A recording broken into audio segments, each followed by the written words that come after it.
Narada once defeated desire, and then got humiliated with a monkey face. And that one mistake didn't just humble a sage, it quietly helped set up the destiny of the Ramayana.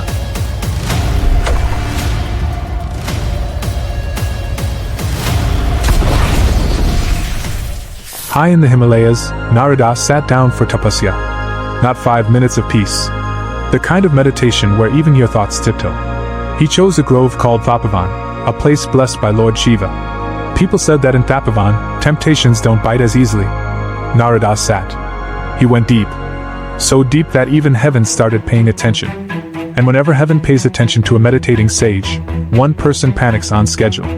Indra. Indra looks down and goes, "Why does he look so powerful just sitting there?" Because Indra has seen this movie. First tapasya, then boons, then someone starts eyeing the throne. So he calls the one specialist who has ruined countless meditations. Kamadeva. Kamadeva arrives with the full temptation festival.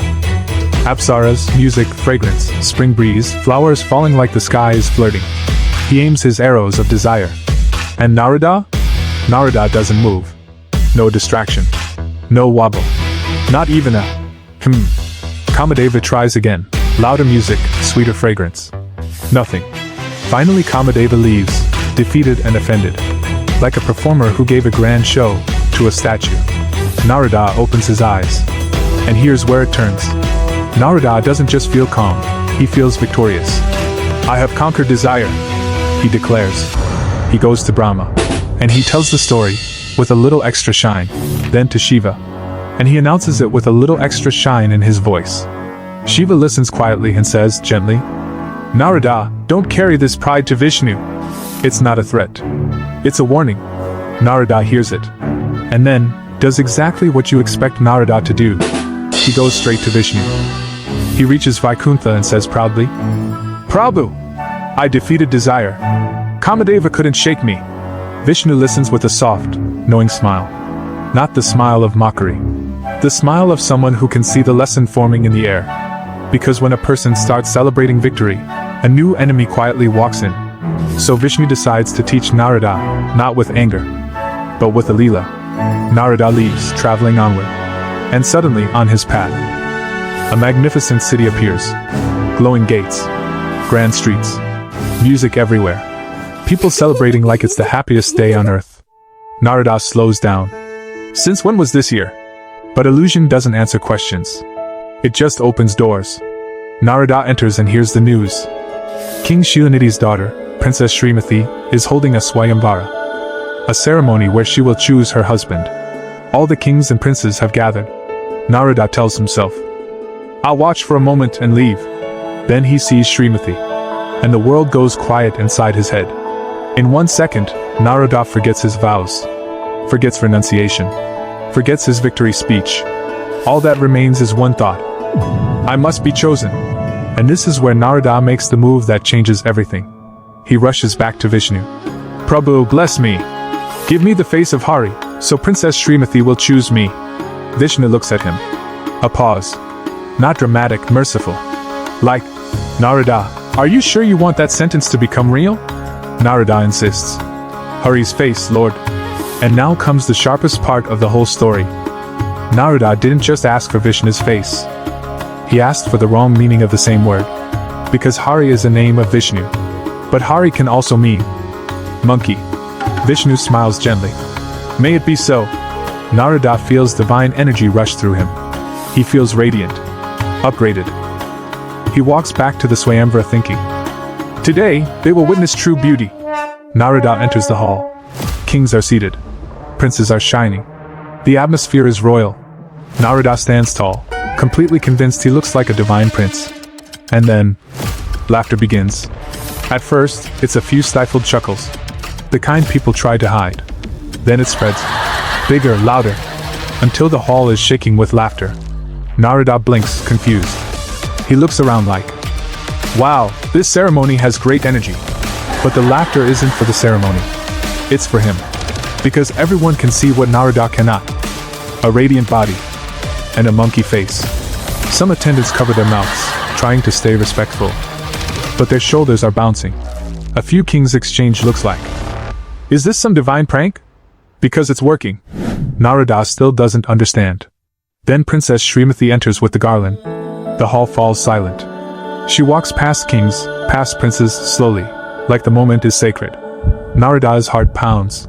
She's coming. Srimati steps close to Narada. For a brief second, she looks directly at him. Her eyes widen. She pauses, just a heartbeat. Then she turns slightly toward her attendants, and one of them lets out a laugh. Srimati tries to stay composed, but a small laugh escapes her too, quick, involuntary. And immediately her expression changes. From laughter to discomfort.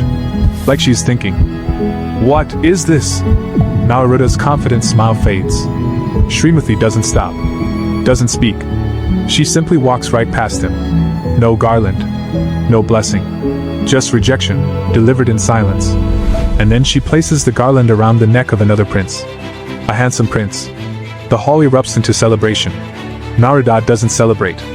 Narada burns.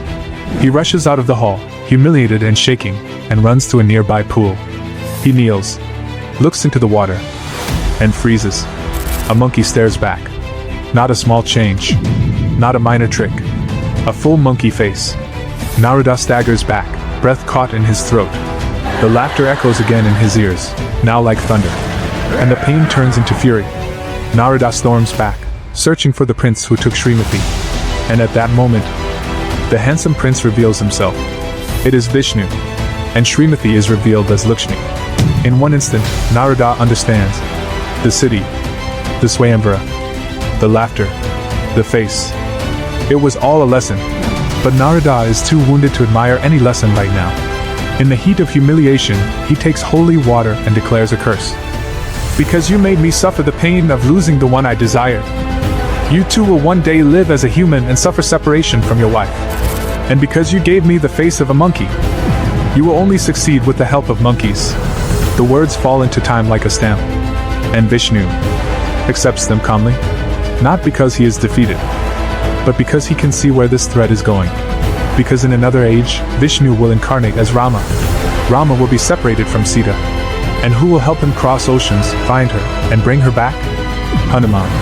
And the Vanara army. Monkeys. So Narada's curse spoken in anger, quietly becomes part of destiny. Then Vishnu dissolves the illusion. The city fades. The palace disappears. The music stops. The crowd vanishes. And Narada is left standing alone in a quiet forest. No audience. No laughter. Just Narada, and the truth. His anger drains away. Regret arrives. Narada's face returns to normal, but his heart feels heavy. He bows to Vishnu and pleads, "Prabhu, forgive me. Take back the curse. I spoke from pain." Vishnu comforts him gently. "This was allowed for a greater purpose. Don't carry guilt. The world's path is moving through this." And Narada finally understands what he couldn't see at the beginning. The real danger isn't desire. The real danger is thinking, "I've already defeated it." That's the story of Narada and the monkey face. A story that begins in Himalayan silence and ends by planting a seed that becomes the Ramayana.